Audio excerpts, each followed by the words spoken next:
try to rebuild the trust between our peoples. খবরদারি করতে না পেরে উল্টো পথে যুক্তরাষ্ট্র, অস্বস্তি কাটিয়ে বাংলাদেশের বিশ্বাস পুনরুদ্ধারে ডোনাল্ড লুর সফর, জানালেন পররাষ্ট্রমন্ত্রী। কম করে হলো 7-8 লাখ আপনার লাইসেন্স এখনো আপনি দিতে পারেন। আজকে এরকম দিয়েছে, টাকা জমা দিয়ে দেয়, যখন টাকা জমা দেয় এরপর তার বলবেন আমি তো লাইসেন্স পাঠা দিচ্ছি স্যার। তোপের মুখে সড়ক বিভাগ ও ঢাকা সহ সারা দেশে মোটরসাইকেল চালকদের হেলমেট ব্যবহার নিশ্চিতের নির্দেশ। এবং টি-20 বিশ্বকাপ খেলতে কিছুক্ষণ পর যুক্তরাষ্ট্র যাবে বাংলাদেশ ক্রিকেট দল। দেশবাসীর কাছে দোয়া চাইল টাইগাররা, সমালোচনা হলেও আশাবাদী সমর্থকরা।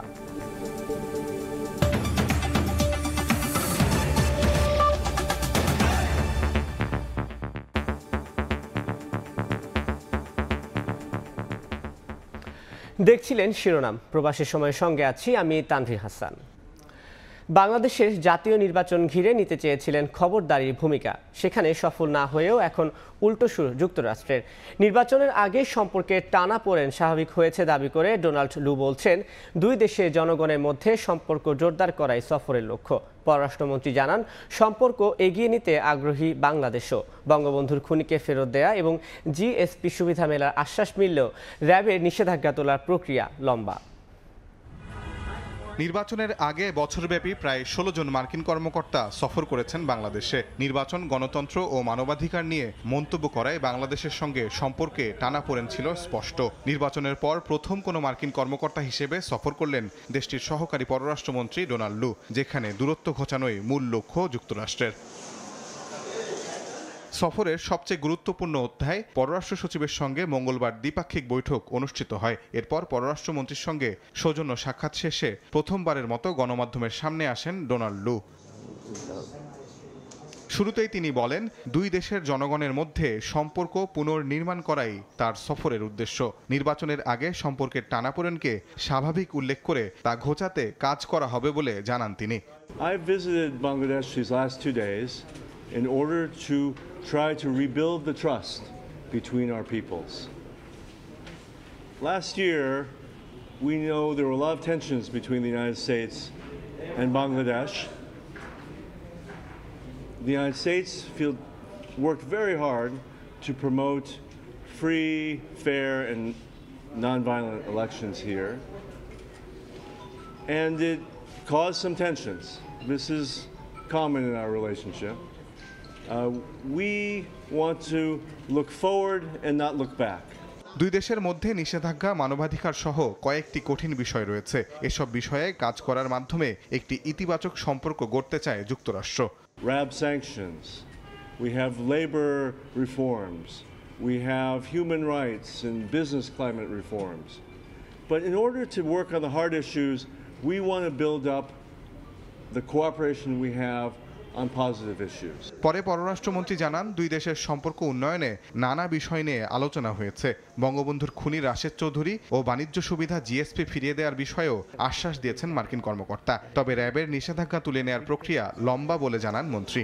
স্যাংশন দেওয়ার প্রক্রিয়াটাও অনেক লম্বা ছিল, উইথড্রয়ালের প্রক্রিয়াটাও একটু লম্বা, তবে এই নিয়ে বিস্তারিত আলোচনা হয়নি। রিইন্ট্রোডিউস করলে তারা জিএসপি ফ্যাসিলিটি বাংলাদেশকে আবার দিতে চায়। রাশেদ চৌধুরীকে আমরা এখানে ফিরিয়ে আনতে পারি, সেজন্য তারা অ্যাসিস্ট করবে। এছাড়া বাংলাদেশের কর ব্যবস্থাপনা উন্নয়ন, দুর্নীতি দমন এবং উচ্চশিক্ষায় সুযোগ বাড়ানোর বিষয়ে যুক্তরাষ্ট্র সহযোগিতা করবে বলেও আশ্বাস দেন ডোনাল্ড লু। ট্যাক্সেশন সিস্টেমকে আধুনিক করার জন্য। তাজওয়ার মাহমিদ, সময় সংবাদ, ঢাকা। নির্বাচন নিয়ে যুক্তরাষ্ট্র তাদের অবস্থান বদলায়নি বলে দাবি করেছেন বিএনপি মহাসচিব মির্জা ফখরুল ইসলাম আলমগীর। দলটির নেতাদের অভিযোগ, ডোনাল্ড লুর সঙ্গে বৈঠকে ভেতরে এক, বাইরে আরেক কথা বলছেন ক্ষমতাসীন দলের মন্ত্রী উপদেষ্টারা। ফের আন্দোলনের তোড়জোড় বিএনপিতে। মিত্রদের ঐক্যবদ্ধ করতে প্রতিদিনই হচ্ছে সমমনা দলগুলোর সঙ্গে বৈঠক। বুধবারও কয়েকটি দলের সঙ্গে বৈঠক করেছে বিএনপির লিয়াজু কমিটি।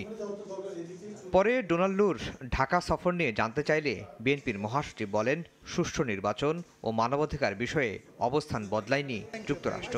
ক্ষমতায় টিকে থাকতে সরকার অপকৌশলের আশ্রয় নিচ্ছে বলেও মন্তব্য করেন তিনি। তারা একটা অবাধ, সুষ্ঠু, নিরপেক্ষ নির্বাচনের পক্ষে কথা বলেছেন, এটা তারা এখনো অব্যাহত রেখেছেন। এই বাংলাদেশের বর্তমান অবস্থার পরিস্থিতি তারা এতটুকু খুশি না। কিন্তু তারা তো আপনি জানেন যে কোনো দেশের তাদের কূটনৈতিক সম্পর্ক থেকে অব্যাহত রাখতে হয় সবাইকেই, এবং সেই জন্য তারা সেটাকে অব্যাহত রাখেনি। ডেভেলপমেন্টের কাছ থেকে এমনকি সামরিক শাসকদের সঙ্গেও তাদেরকে সেই সম্পর্ক রাখতে হয়। তারা তাদের দেশের প্রয়োজনে যেটা উপকারী মনে করছেন সেটা করছেন, কিন্তু তা কিন্তু বাংলাদেশ জনগণের বিরুদ্ধে গিয়ে করছেন না। এর আগে সকালে জাতীয় প্রেস ক্লাবে এক আলোচনা সভায় বিএনপির স্থায়ী কমিটির সদস্য নজরুল ইসলাম খান বলেন, ক্ষমতা হারানোর ভয়ে সরকার। আর রাজধানীর বিজয়নগর এলাকায় উপজেলা ভোট বর্জনের লিফলেট বিতরণ শেষে রুহুল কবির রিজভী বলেন, আওয়ামী লীগের মন্ত্রী উপদেষ্টারা বৈঠকে হাত পা ধরছে মার্কিন সহকারী পররাষ্ট্রমন্ত্রী ডোনাল্ড লুয়ের। বাইরে এসে ভিন্ন কথা বলে জনগণকে বিভ্রান্ত করছে। আজকে ডোনাল্ড লুর কাছে হাত পা ধরা, তাকে অনুরোধ বিরোধ করছে এই সরকারের লোকজন। ওরা মুখে এক কথা বলে আর জনগণকে আরেক কথা শোনায়। তারা ভিতরে ভিতরে এক কাজ করে আর জনগণকে ভিন্ন ধরনের কথা শোনায়। যারা এইভাবে দেশটাকে সর্বনাশের মুখে ঠেলে দিচ্ছে তাদের হাত থেকে দেশটাকে মুক্ত করা। শুধু ভারত নয়, যে দেশ বাংলাদেশের গণতন্ত্রের বিরুদ্ধে অবস্থান নিবে তাদেরই বিরোধিতা করা হবে বলে জানান বিএনপি নেতারা। আফজাল হোসেন, সময় সংবাদ, ঢাকা। প্রথম বৈঠকে অংশীজনদের তোপের মুখে সড়ক বিভাগ। উন্নয়নের পরও সড়কে এত যানজট, দুর্ঘটনা কেন? ক্ষোভ জানিয়েছেন মন্ত্রী।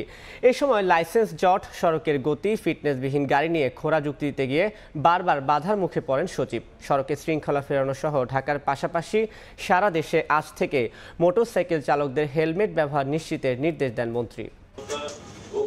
প্রায় 4 সপ্তাহ বাদে বনানী বিআরটি ভবনে বাংলাদেশ সড়ক পরিবহন কর্তৃপক্ষের উপদেষ্টা পরিষদের বৈঠক। প্রথম বৈঠকের শুরুতেই সড়ক পরিবহন ও সেতু মন্ত্রী নিজ দপ্তরের কাছে জানতে চান, এত পুরাতন গাড়ি কিভাবে চলে সড়কে। যে গাড়ি অ্যাক্সিডেন্ট করেছে তার বয়স 43 বছর, সেটা আপনাদের নজরে পড়েন। এত রাস্তা হওয়ার পরও শৃঙ্খলা আসে না কেন? এরপরে একে একে বিভিন্ন অংশীজনের তোপের মুখে পড়েন সড়ক সচিব। বিশেষ করে ড্রাইভিং লাইসেন্সের জট, দুর্ঘটনা সহ বেশ কিছু বিষয়ে শ্রমিক সংগঠনের নেতা শাহজাহান খানের প্রশ্নে খেই হারান সেতু সচিব। কম করে হলো 7-8 লাখ আপনার লাইসেন্স এখন আপনি দিতে পারেন। স্যার, আমার ডাটাবেস থেকে কথা বলবো, দেখতে পারবো না। এছাড়া শব্দ দূষণ, গতি নিয়ন্ত্রণ নিয়েও অংশীজনের সঙ্গে বিতর্কে জড়ান মন্ত্রণালয়ের কর্তা ব্যক্তিরা। হর্নগুলোর মাত্রা নিয়ন্ত্রণের জন্য ডেসিবেল ঠিক করে দিয়েছি যে এতটুকু হলে হবে, কিন্তু সেটা তো কেউ মানছে না স্যার। অনুষ্ঠানে ঢাকার 2 মেয়র বলেন, রাজধানীর সড়কের অধিকাংশই সংস্কার করেন তারা, আর রোড ট্যাক্স আদায় করে সড়ক বিভাগ। মেয়ররা চাইলেন সেই টাকার ভাগ, মুক্তি চাইলেন ব্যাটারি চালিত অটো রিকশা থেকে। তারা একটি অংশ রাখুক, আমাদেরকে আমাদের অংশটা যদি দিয়ে দেওয়া হয় বাৎসরিক, তাহলে আমরা উপকৃত হব। ঢাকা শহরে কোনো ধরনের ইজি বাইক চলবে না বা ব্যাটারি চালাবে, এটা অত্যন্তভাবে ঝুঁকিপূর্ণ। পরে সড়ক পরিবহন ও সেতু মন্ত্রী ঘোষণা দেন, ঢাকার 2 সিটিতে ব্যাটারি চালিত অটোরিকশা পুরোপুরি বন্ধের নির্দেশ দেন লক্কর ছক্কর গাড়ি ডাম্পিংয়ের। সারা বাংলাদেশে এভাবে নো হেলমেট নো ফিউল এই নীতি কার্যকরের ব্যবস্থা আমরা যদি নিতে পারি তাহলে এখানে একটা সুফল আসবে।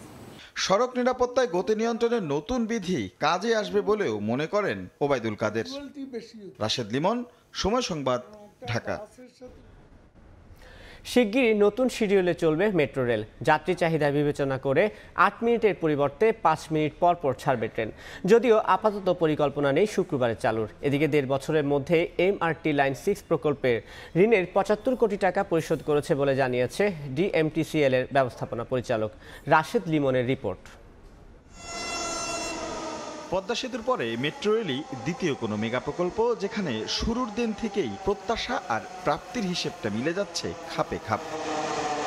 শুরু থেকেই এমআরটি কর্তৃপক্ষ যেন এগিয়ে যাচ্ছে তালে তাল মিলিয়ে। উত্তরা থেকে আগারগাঁও 4 ঘন্টা থেকে শুরু, এখন মতিঝিল পর্যন্ত চলছে সকাল থেকে প্রায় রাত 10টা পর্যন্ত। তবু যেন তিল ধারণের ঠাঁই নেই। পিক অফ পিক বলে কিছুই নেই এই দ্রুত যানে, সবসময়ই যেন যাত্রীতে ঠাসা।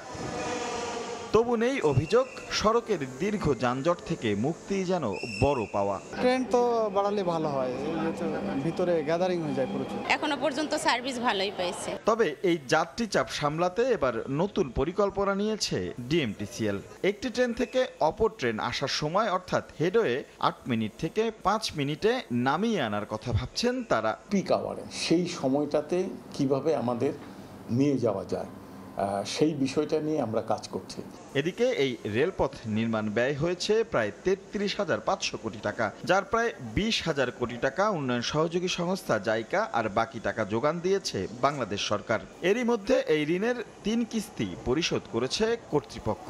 আমরা এই 10 বছর কোনো ঋণ শোধ করলাম না, তার যে একটা রেট অফ ইন্টারেস্ট হয় এটা সহ আসলটা শোধ করতে হয়, এই বড়টা আমরা কিন্তু পরিশোধ করেছি। বিভিন্ন গণমাধ্যমে খবর হলেও ডিএমটিসিএল এর ব্যবস্থাপনা পরিচালক বলছেন আপাতত 6 দিনই চলবে মেট্রো রেল।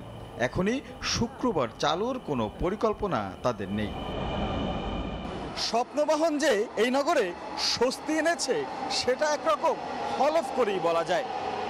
তবে আপাতত ছোটখাটো যে অসঙ্গতিগুলো ধরা পড়েছে সেগুলো মূলত যাত্রী সাধারণের অভ্যস্ততার বিষয়। ধীরে ধীরে সেই অভ্যস্ততা যদি সঠিকভাবে যাত্রীরা পালন করে তাহলে পুরোপুরি স্বস্তি মিলবে এই মেট্রো রেল থেকে। রাশেদ লিমন, সময় সংবাদ, ঢাকা। ইসরায়েলের আগ্রাসনে ফিলিস্তিনে প্রতিনিয়ত নারী শিশুরা দুর্বিষহ পরিস্থিতি পার করছেন। তাদের সহায়তায় জাতিসংঘকে দ্রুত কার্যকর পদক্ষেপ নেওয়ার আহ্বান জানিয়েছেন প্রধানমন্ত্রী শেখ হাসিনা। সকালে ঢাকায় জনসংখ্যাগত বৈচিত্র্য ও টেকসই উন্নয়ন শীর্ষক এক বৈশ্বিক সংলাপের উদ্বোধনী অধিবেশনে বক্তব্য রাখেন সরকার প্রধান। বৈশ্বিক প্রেক্ষাপটে জনসংখ্যার বৈচিত্র্য ও টেকসই উন্নয়নের লক্ষ্যে বাংলাদেশ, জাপান ও বুলগেরিয়ার যৌথ আয়োজনে ঢাকায় অনুষ্ঠিত হল global dialogue on demographic diversity and sustainable development শীর্ষক আন্তর্জাতিক সম্মেলন। বুধবার সকালে হোটেল ইন্টারকন্টিনেন্টালে ICPD 30 বৈশ্বিক সংলাপ শিরোনামে উচ্চ পর্যায়ের এই আয়োজনে যোগ দেন প্রধানমন্ত্রী শেখ হাসিনা। প্রধান অতিথির বক্তব্যে বাংলাদেশের বিভিন্ন উন্নয়ন সূচক তুলে ধরে বক্তব্য রাখেন প্রধানমন্ত্রী। বর্তমানে শ্রমশক্তির 42.6% নারী, যা 2030 সালের মধ্যে 50-এ উন্নীত হবে। বৈশ্বিক এই প্ল্যাটফর্মে সরকার প্রধান স্বাস্থ্য খাতের উন্নয়নে কমিউনিটি ক্লিনিকের গুরুত্ব তুলে ধরেন। জানান, জনসংখ্যাকে জনশক্তিতে রূপান্তর করতে বৈশ্বিক অর্থায়ন নিশ্চিত জরুরি। আমরা আমাদের জনগোষ্ঠীকে দক্ষ জনশক্তিতে পরিণত করার জন্য ব্যাপক বিনিয়োগের উদ্যোগ নিয়েছি। বাংলাদেশ শান্তির পক্ষে উল্লেখ করে ইসরায়েলি আগ্রাসনে দুর্দশাগ্রস্ত ফিলিস্তিনি নারী শিশুদের পাশে দাঁড়াতে কার্যকর উদ্যোগ নিতে জাতিসংঘকে সরব হবার আহ্বান জানান প্রধানমন্ত্রী। আমি আশা করি জাতিসংঘ সহ অন্যান্য আন্তর্জাতিক সংস্থা সেখানে সকলের জন্য প্রয়োজনীয় স্বাস্থ্য সেবা নিশ্চিত করতে আরও কার্যকর ভূমিকা পালন করবে। 2 দিনব্যাপী এই সম্মেলনে উপস্থিত প্রতিনিধিরা বৈশ্বিক সংলাপের সুপারিশগুলোর প্রতি নিজেদের অঙ্গীকার ব্যক্ত করবেন বলেও আশা প্রকাশ করেন সরকার প্রধান শেখ হাসিনা। আমরা যুদ্ধ চাই না, শান্তি চাই। দেবাশিস রায়, সময় সংবাদ, ঢাকা। সেটাই। ডলারের দাম বৃদ্ধি, IMF-এর চাপ, বৈশ্বিক বাস্তবতা সব মিলিয়ে ত্রিমুখী সংকটে বিদ্যুৎ ও জ্বালানি খাত। এই অবস্থায় আবারও চাপছে গ্রাহকের উপর দাম বৃদ্ধির খড়গ।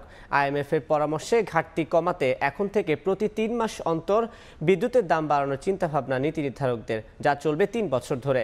তবে ভোক্তা অধিকার সংগঠন ক্যাব বলছে IMF-এর প্রেসক্রিপশন আরও নাজুক করবে গ্রাহক স্বার্থ আর জ্বালানির নিরাপত্তাকে। ফারুক ভুইয়া, রবিনের রিপোর্ট।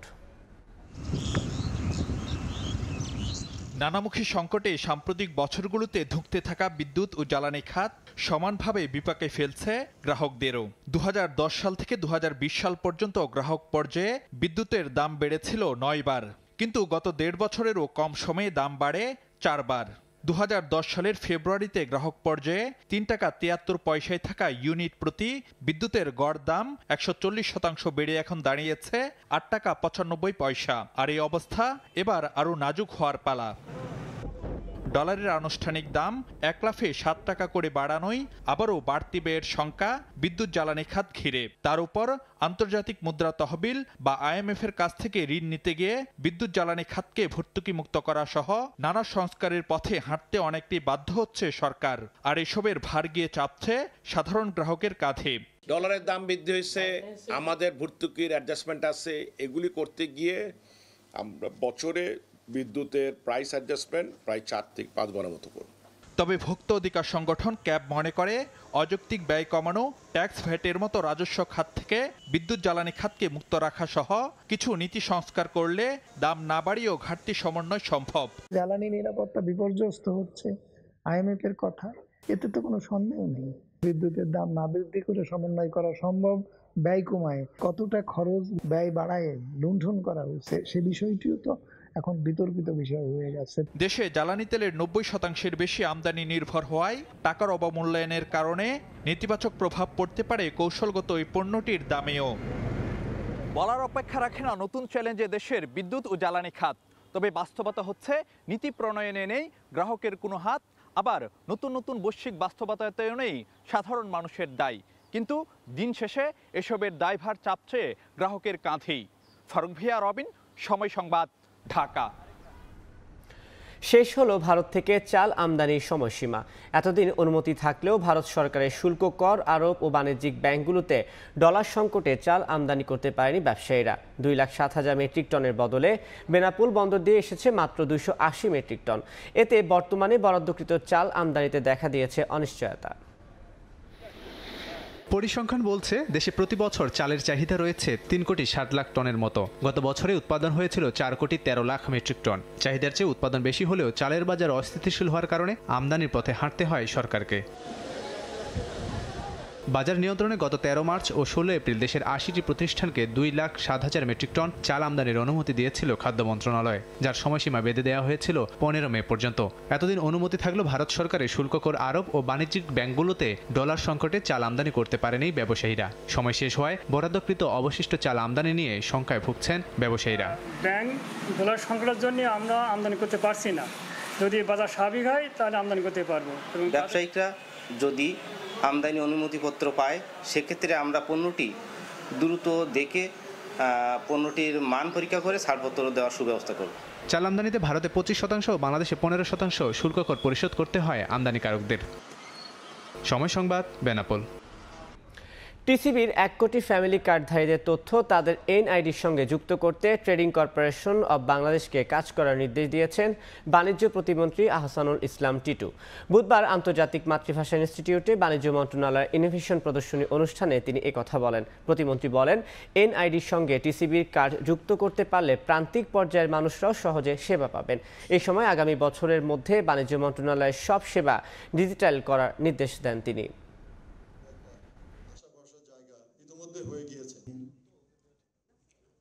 NID ছাড়া এবং টিন নাম্বার ছাড়া আমাদের কিন্তু অস্তিত্বই নাই। আমি টিসিবিকে বলবো, যেহেতু আমাদের টিসিবিতে 1 কোটি পরিবারকে আমরা মাননীয় প্রধানমন্ত্রীর নির্দেশে আমরা ভর্তুকি মূল্যে নিত্য প্রয়োজনীয় জিনিসের সরবরাহ করি, এটাকে কিভাবে NIDর সাথে সম্পৃক্ত করে আমাদের এই সেবাটা একেবারে শেষ পর্যায়ে পৌঁছানো যায়, এটার একটা টোটাল ফ্লোচার্ট করে ফেলানো।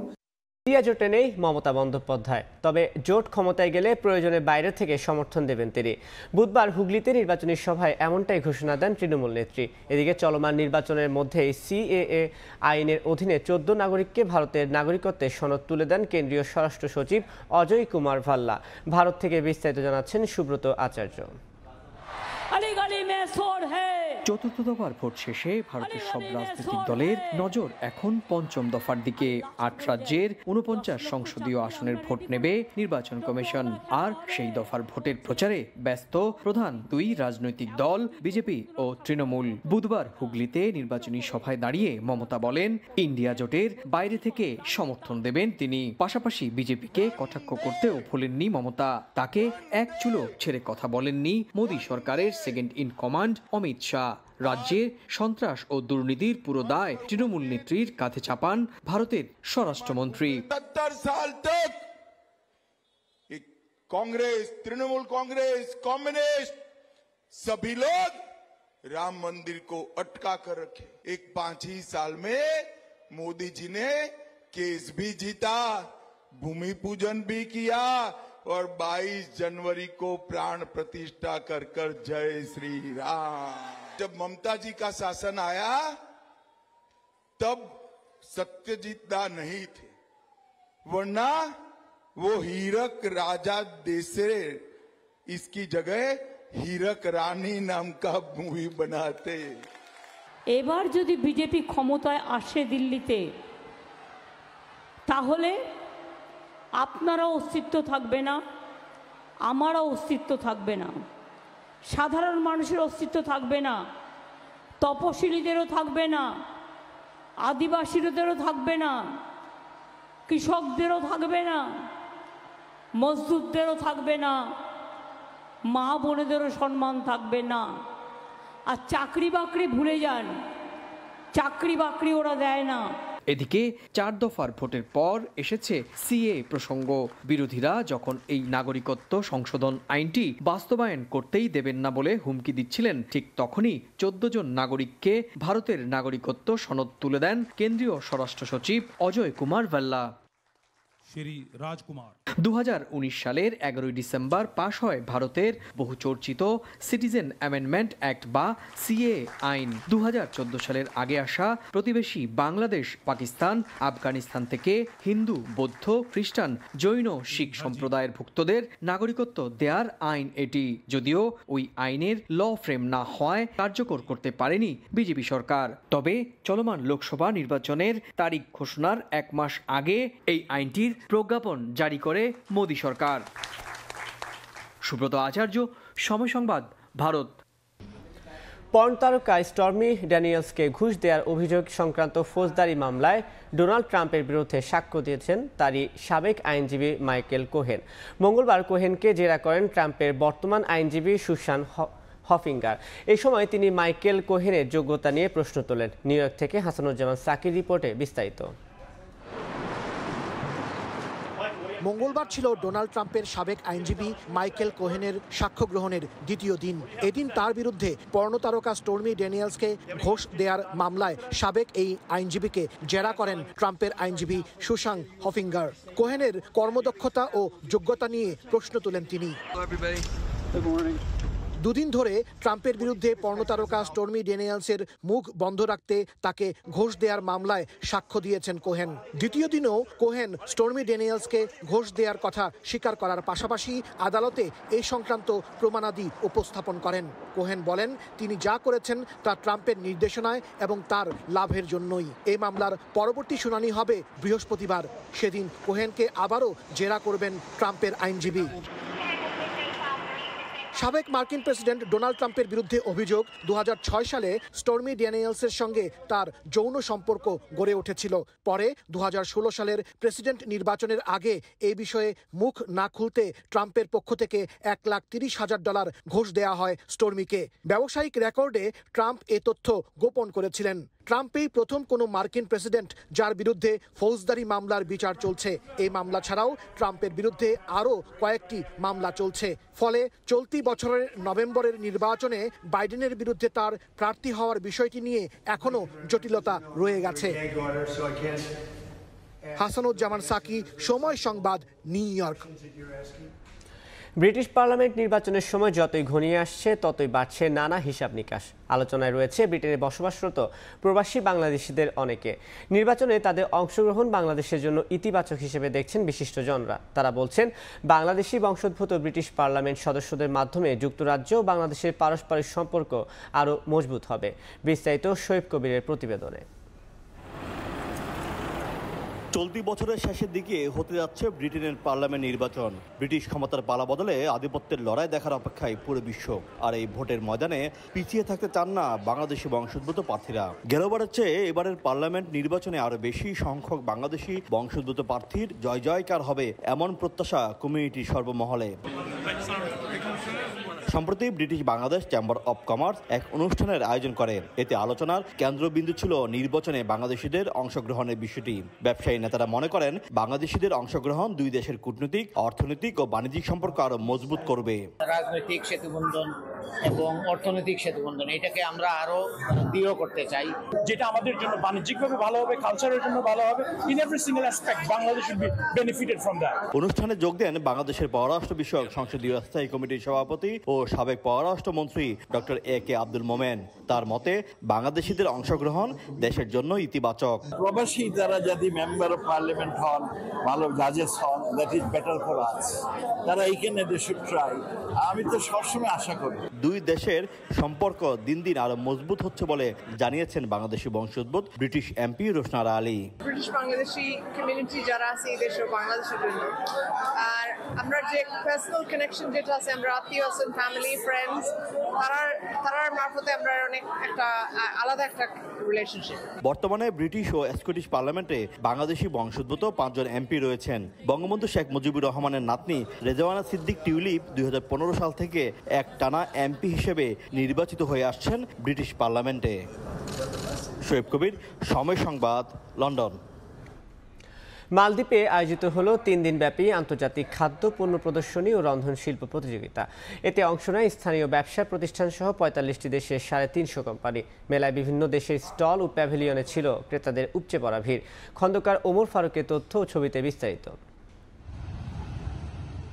বিশ্বব্যাপী পর্যটকদের অন্যতম গন্তব্য ও প্রাকৃতিক সৌন্দর্যের নয়নাভিরাম দেশ মালদ্বীপ। সারা বিশ্বের পর্যটক আকর্ষণ বাড়াতে দেশটিতে গড়ে উঠছে নানা অবকাঠামো, বাড়ছে বিভিন্ন দেশের ব্যবসায়িক উদ্যোক্তাদের সংখ্যাও। ব্যবসায়ীদের আরো মনোযোগী করে তুলতে নতুন নতুন উদ্যোগ নিচ্ছে মালদ্বীপ সরকার।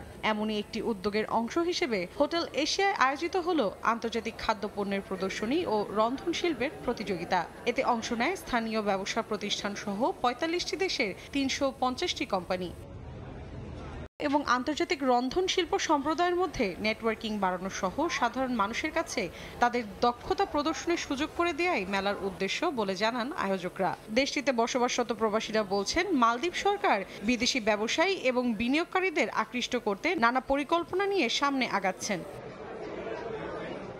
মালদ্বীপে আয়োজিত আন্তর্জাতিক এই মেলায় বাংলাদেশি পণ্যের সমারোহ থাকলেও কোনো স্টল না পাওয়ার আক্ষেপ জানান প্রবাসী ব্যবসায়ীরা।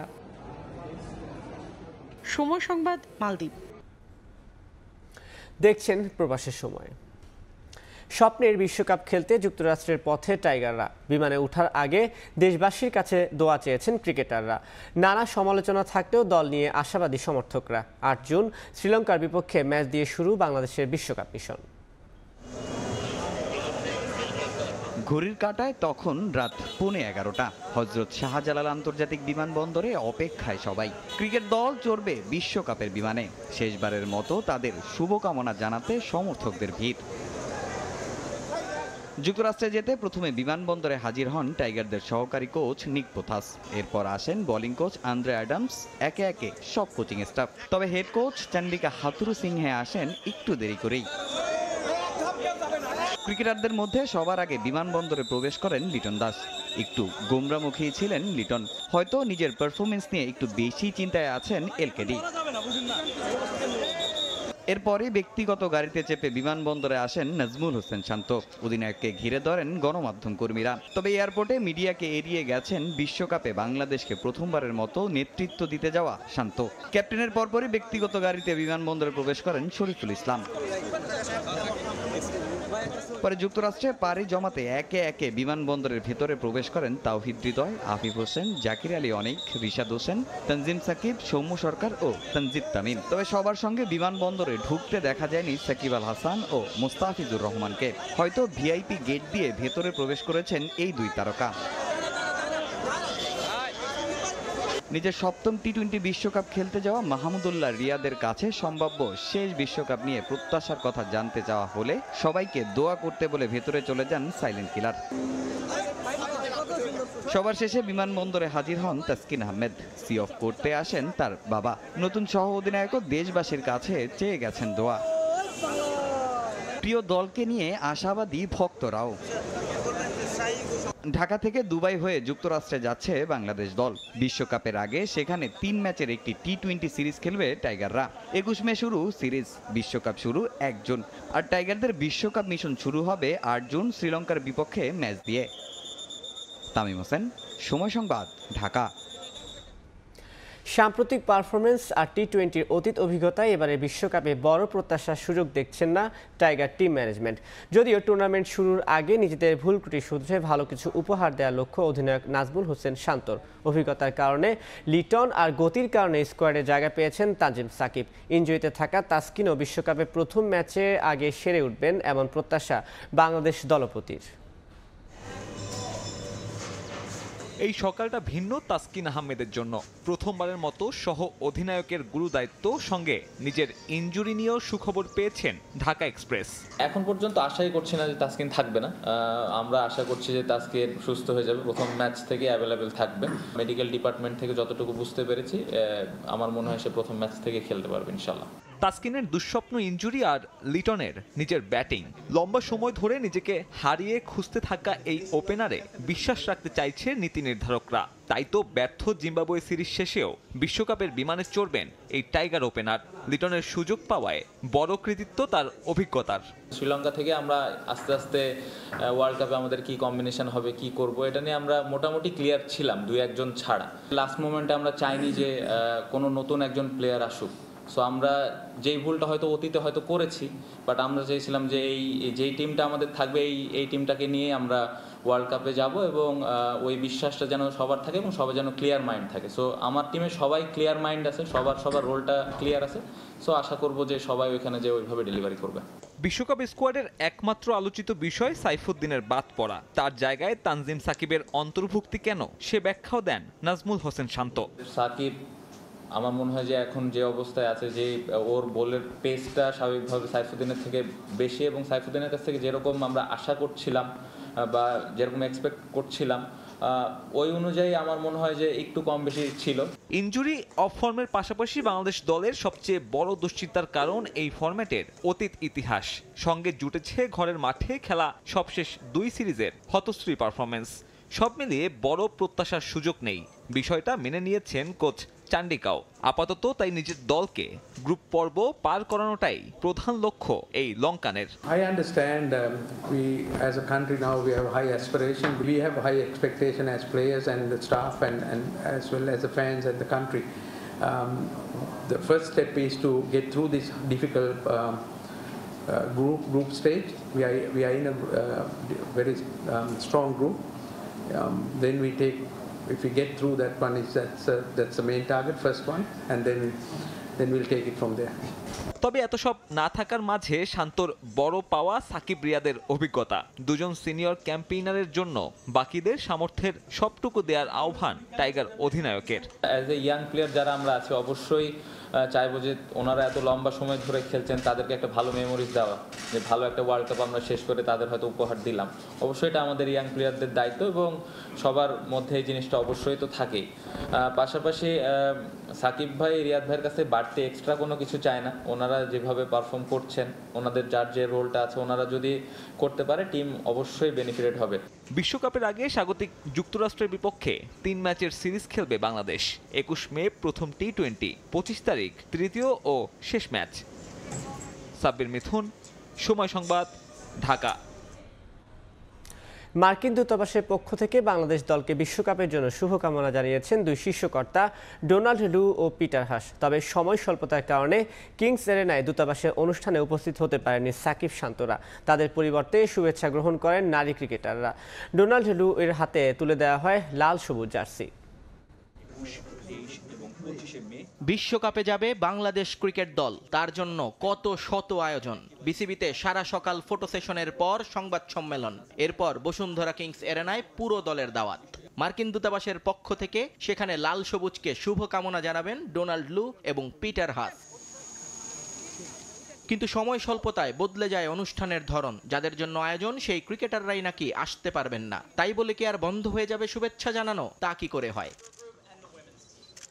ছেলেদের পক্ষ থেকে কিংস এরেনায় আসে বাংলাদেশ নারী দল। জ্যোতির নেতৃত্বে শান্তদের হয়ে ডোনাল্ড লু এবং পিটার হাসের শুভেচ্ছা গ্রহণ করেন টাইগ্রেসরা। পরে ধন্যবাদ স্মারক হিসেবে লুর হাতে তুলে দেওয়া হয় বাংলাদেশের জার্সি। এখানেই শেষ নয়, নারী দলের সঙ্গে একটা প্রীতি ম্যাচে অংশ নেন দুই বিদেশি মেহমান। আম্পায়ার হিসেবে দায়িত্ব পালন করেন সাথীরা জাকির জেসি। ব্যাট বল হাতে মজার ছলে উপস্থিত সবাইকে আনন্দে মাতিয়ে রাখেন তারা। পরে সংবাদ মাধ্যমের কাছে বাংলাদেশ ক্রিকেট দলকে শুভেচ্ছা বার্তা দেন সফররত মার্কিন সহকারী পররাষ্ট্রমন্ত্রী ডোনাল্ড লু। Bangladesh is cricket crazy, and we love to be part of this sport with all of you. The United States is so happy to be hosting this year's Men's Cricket World Cup. Good luck to the men's national team. We hope you come back with victory from the United States. পরে শান্ত তাসকিনদের শুভেচ্ছা জানান জ্যোতিও। Senior জুনিয়রদের মিশেলে গড়া এ দল ভালো performance উপহার দেবে বলে আশা নারী দলের অধিনায়কের। এবার আমাদের জন্য বলবো যে সিনিয়ররা কিছু প্লেয়াররা আছেন যারা ভালো ছন্দে আছেন হয়তোবা, সো আমাদের পক্ষ থেকে সবার টিমের পক্ষ থেকে সবাইকে জানাই শুভেচ্ছা, যেন বাংলাদেশ এবার যেন একটা ভালো টি-20 ওয়ার্ল্ড কাপ শেষ করে আসতে। এবারের বিশ্ব আসরে জ্যোতির বাজির ঘোড়া টাইগারদের দুই তরুণ তুর্কি তাওহিদ হৃদয় এবং তানজিদ তামিম। আমার দুটো প্লেয়ারকে অনেক বেশি পছন্দ, আমি বলবো তাদের ব্যাটিংটা অনেক পছন্দ, সেটা তানজিদ তামিম, আপনারা নিজেরাও জানেন ও খুব ভালো ব্যাটিং করে ইয়াং প্লেয়ার হিসেবে, এবং তাওহিদ হৃদয়। নিয়ন মুহাইমিন, সময় সংবাদ, ঢাকা। এই পর্যায়ে শীর্ষ সংবাদগুলো জানিয়ে দিচ্ছি আরেকবার। Try to rebuild the trust between our peoples. খবরদারি করতে না পেরে উল্টো পথে যুক্তরাষ্ট্র, অস্বস্তি কাটিয়ে বাংলাদেশের বিশ্বাস পুনরুদ্ধারে ডোনাল্ড লুর সফর, জানালেন পররাষ্ট্রমন্ত্রী।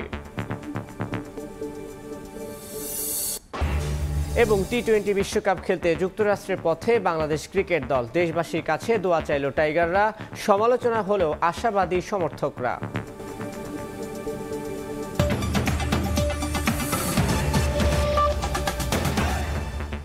এই ছিল প্রবাস সময়, সঙ্গে থাকুন সময়ের।